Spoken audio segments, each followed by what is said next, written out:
Hi friends, എല്ലാവർക്കും മൂമാനി മലയാളത്തിന്റെ പുതിയ എപ്പിസോഡിലേക്ക് വീണ്ടും സ്വാഗതം. ഇന്ദ്രൻസ്, ദുർഗാകൃഷ്ണ, ധ്യാൻ ശ്രീനിവാസൻ എന്നിവരെല്ലാം പ്രധാന കഥാപാത്രങ്ങളെ അവതരിപ്പിച്ച ഉടൽ എന്ന ത്രില്ലർ സിനിമ കണ്ടതിന് ശേഷം എനിക്ക് അതിൽ നിന്ന് കണ്ടെത്താൻ സാധിച്ചിട്ടുള്ള കുറച്ച് കാര്യങ്ങളാണ് ഇവിടെ പറയാനായി പോകുന്നത്. ഒരുപാട് നാളുകളുടെ കാത്തിരിപ്പിന് ശേഷം സൈനാപ്ലേ എന്ന OTT പ്ലാറ്റ്ഫോമിലൂടെയാണ് ഈ ചിത്രം OTT റിലീസ് ചെയ്തിരിക്കുന്നത്. സോ ഈ ചിത്രം നിങ്ങൾ കണ്ടിട്ടില്ലെങ്കിൽ തീർച്ചയായിട്ടും കാണാൻ ശ്രമിക്കുക. കണ്ടതിന് ശേഷം മാത്രം ഈ വീഡിയോ കാണാൻ ശ്രമിക്കുക. അല്ലെങ്കിൽ ഇനി പറയാൻ പോകുന്ന കാര്യങ്ങളെല്ലാം തന്നെ നിങ്ങൾക്ക് സ്പോയിലർ ആയിരിക്കും. സോ നമുക്ക് ഒട്ടും സമയങ്ങളുണ്ട്, നേരെ വീട്ടിലേക്ക് കിടക്കാം.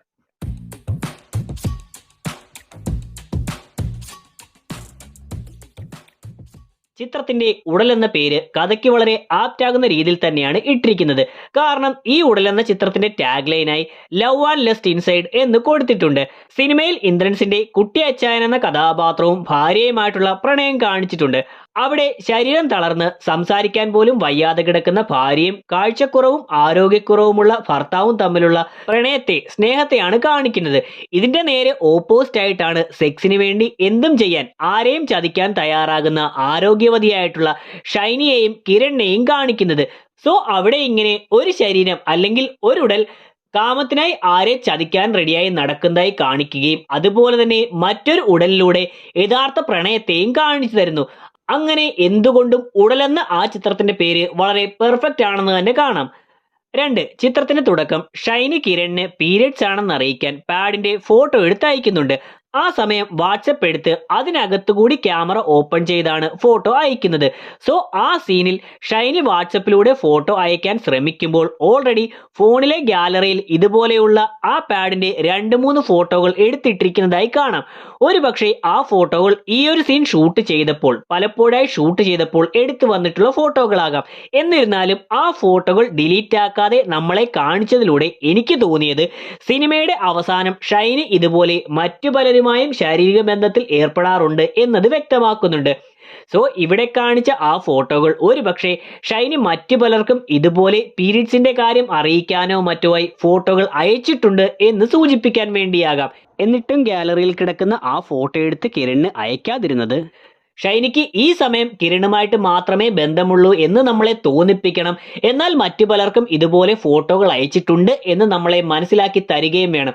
ഈ 2 ഉദ്ദേശം കൊണ്ടുമാകാം ഇങ്ങനെ നേരത്തെ എടുത്ത ഫോട്ടോകൾ അവിടെ കാണിക്കുന്നതും അതോടൊപ്പം കിരണിന് മറ്റൊരു ഫോട്ടോ പുതിയതായി എടുത്ത് ഷൈനി അയക്കുന്നതായും കാണിച്ചത്. 3. കിരണുമായി ഒരിക്കൽ സംസാരിച്ചു കൊണ്ടിരിക്കുമ്പോൾ ഷൈനി ഭർത്താവിന് ഇരുമ്പുകടയാണെന്നും തലസ്ഥാനത്താണ് ജോലി എന്നെല്ലാം ദേഷ്യത്തിൽ പറയുന്നുണ്ട്. സോ ഈ തലസ്ഥാനത്ത് അഥവാ തിരുവനന്തപുരത്തുള്ള കടയുടെ പേര് സെന്റ് ജൂഡ് ഹാർഡ്വെയർസ് എന്നാണെന്ന് ഷൈനിയുടെ മുറിയിലുള്ള കലണ്ടറിലൂടെ കാണിച്ചിട്ടുണ്ട്. ഇതുകൂടാതെ ആ വീട്ടിൽ തന്നെ ഇതുപോലെ സെന്റ് ജൂഡ് ഹാർഡ്വെയർസിന്റെ പലതരം കവറുകളും മറ്റും കിടക്കുന്നതായും കാണിക്കുന്നു. മറ്റൊരു സീനിൽ ജോയ് എന്ന വീട്ടുജോലിക്കാരൻ വേലി കെട്ടിക്കൊണ്ടിരിക്കുമ്പോൾ അത് കടുങ്കെട്ടിട്ട് കെട്ടാൻ കുട്ടിച്ചായൻ പറയുകയും ജോയ് പണ്ട് കാട്ടുപന്നിയെ കെണിവെച്ച് പിടിച്ചതിന്റെ അഹങ്കാരമാണ് എന്നും പറയുന്നുണ്ട്. സോ ജോയിയുടെ ഈ ഒരൊറ്റ ഡയലോഗിലൂടെ തന്നെ കുട്ടിച്ചായന് ഇത്തരത്തിൽ പിന്നീട് ഷൈനിയെയും കിരണിനെയും സമന്തനെയും എല്ലാം കെണിവെച്ച് പിടിച്ചതുപോലെയുള്ള കഴിവുകൾ ഉണ്ടെന്ന് ആ ഒരൊറ്റ ഡയലോഗിലൂടെ തന്നെ വ്യക്തമാക്കുന്നു. ഷൈനി അവസരത്തിനൊത്ത് കിരണിനെ കൊല്ലാൻ നോക്കുന്നുണ്ടെങ്കിലും സിനിമയുടെ തുടക്കമെല്ലാം കിരണിനോട് ഷൈനിക്ക് ഇഷ്ടമുള്ളതുപോലെയാണ് കാണിക്കുന്നത്. എന്നാൽ ഭർത്താവായ റെജിയോട് അടുപ്പമില്ല എന്നും കാണിക്കുന്നുണ്ട്. സോ ഇതുപോലെയാണ് 2 പേരുടെയും കോൾ വരുമ്പോൾ ഷൈനിയുടെ ഫോണിലുള്ള പിക്ചറുകളും സൂചിപ്പിക്കുന്നത്. കിരൺ വിളിക്കുമ്പോൾ ആ ഇഷ്ടം കാണിക്കുന്നത് പോലെ ലവ് സിംബലും, റെജി വിളിക്കുമ്പോൾ 2 പരുന്തുകളുടെ ചിത്രങ്ങളും, ലവ് ബേർഡ്സ് ഒന്നുമല്ല, പകരം കുറച്ച് പിണക്കത്തോടെ മുഖത്തോട് മുഖം നോക്കാതെ ഇരിക്കുന്നത് പോലെയുള്ള 2 പരുന്തുകളുടെ ചിത്രവുമാണ് കൊടുത്തിരുന്നത്. ഈ ഒരു സിനിമ കാണുമ്പോൾ പെട്ടെന്ന് എല്ലാവർക്കും മനസ്സിലേക്ക് ഓടി വരുന്നത് ഡോൺ ബ്രീത്ത് എന്ന ഇംഗ്ലീഷ് സിനിമയാകും. അതിൽ അന്ധനായ ഒരാളുടെ വീട്ടിൽ മോഷ്ടിക്കാൻ കയറുന്ന ആളുകളെ അന്ധനായിട്ടുള്ള ആൾ നേരിടുകയും കൊല്ലുകയും ചെയ്യുന്നതായിട്ടാണ് കാണിക്കുന്നത്. ഏകദേശം ഇതേപോലെ തന്നെയാണ് കാഴ്ചക്കുറവുള്ള ഇന്ദ്രൻസിന്റെ കഥാപാത്രവും. ഇവിടെ നേരിടുന്നത് തന്റെ ഭാര്യയെ കൊന്ന് മകനെ ചതിക്കുന്ന മരുമകളെയും കാമുകനെയും എല്ലാമാണ്.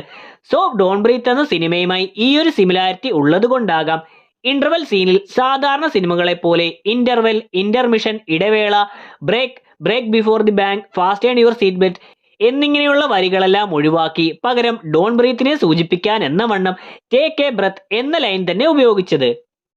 8. ഭാര്യ മരണപ്പെട്ടതിന് ശേഷമുള്ള ഒരു സീനിൽ കുട്ടിച്ചായൻ ഭാര്യയ്ക്ക് എന്തെങ്കിലും ആവശ്യമുണ്ടെങ്കിൽ തന്നെ വിളിക്കാനായി ഒരു സ്വിച്ചിൽ അമർത്തിയാൽ മതി എന്നൊരു സീനിൽ കാണിച്ചിട്ടുണ്ട്. എന്നാൽ ഈ സമയങ്ങളിൽ ആ ബെൽ അടിക്കുന്നതായി നമ്മളെ കേൾപ്പിക്കുകയോ ബെൽ നമ്മളെ കാണിക്കുകയോ ചെയ്തിട്ടില്ല.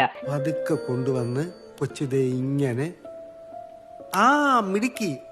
എന്നാൽ ഷൈനി കുട്ടിച്ചായൻ ഉറങ്ങിയോ എന്നറിയാനായി രണ്ടാമത് മുറിയിൽ വരുന്ന സീനിൽ കുട്ടിച്ചായൻ കിടക്കുന്നതിന്റെ നേരെ മുകളിലായി തന്നെ ആ ബെൽ സെറ്റ് ചെയ്തിരുന്നതായി നമുക്ക് കാണാം. കുട്ടിച്ചായനും മകൻ റെജിയുമായിട്ടുള്ള കോമ്പിനേഷൻ സീനുകൾ അധികമൊന്നും കാണിക്കുന്നില്ല. എങ്കിലും രണ്ടുപേരും ഏകദേശം ഒരേ സ്വഭാവക്കാരാണ്, ഒരേ ചിന്താഗതിക്കാരാണ് എന്ന് സിനിമയിലെ ഒരു ഡയലോഗിലൂടെ തന്നെ വ്യക്തമാക്കുന്നുണ്ട്. അതായത് ഷൈനിക്ക് അമ്മയെ നോക്കാൻ ബുദ്ധിമുട്ടാണ് എന്ന് പറയുന്ന ഒരു സീനിൽ റെജി പറയുന്നത് വയ്യാണ്ടായവരെ നമ്മൾ നോക്കണം, അപ്പോൾ ബാക്കിയുള്ളവരുടെ കാര്യം ദൈവം തമ്പ്രാൻ നോക്കിക്കോളും എന്നാണ്. വയ്യാണ്ടായ നമ്മൾ നോക്കണം ഷൈനി, നന്നായി നോക്കണം, ബാക്കിയുള്ളവരുടെ കാര്യത്തിൽ ദൈവം തമ്പ്രാൻ നോക്കിക്കോളും. സിനിമയുടെ അവസാനത്തിൽ ആംബുലൻസിലോട്ട് കയറ്റാൻ പോകുമ്പോൾ കുട്ടിച്ചായൻ റെജിയോട് പറയുന്നതും ഇതേപോലെ തന്നെ. ഇതിനെക്കുറിച്ചുള്ള നിങ്ങളുടെ അഭിപ്രായം എന്താണെന്ന് തീർച്ചയായിട്ടും വീഡിയോയുടെ താഴെ കമന്റ് ചെയ്യുക. കൂടാതെ ഈ സിനിമയെക്കുറിച്ചുള്ള നിങ്ങളുടെ അഭിപ്രായങ്ങളും ഈ വീഡിയോയെക്കുറിച്ചുള്ള നിങ്ങളുടെ അഭിപ്രായങ്ങളും കമന്റ് സെക്ഷനിൽ ഉൾപ്പെടുത്തുക. വീഡിയോ ഇവിടെ അവസാനിക്കുകയാണ്. വീഡിയോ ഇഷ്ടമായിട്ടുണ്ടെങ്കിൽ ലൈക്ക് ചെയ്യാനും ഷെയർ ചെയ്യാനും സബ്സ്ക്രൈബ് ചെയ്യാനും ശ്രമിക്കുക. നമുക്ക് അടുത്ത എപ്പിസോഡിലൂടെ കാണാം. അതുവരെ ബൈ.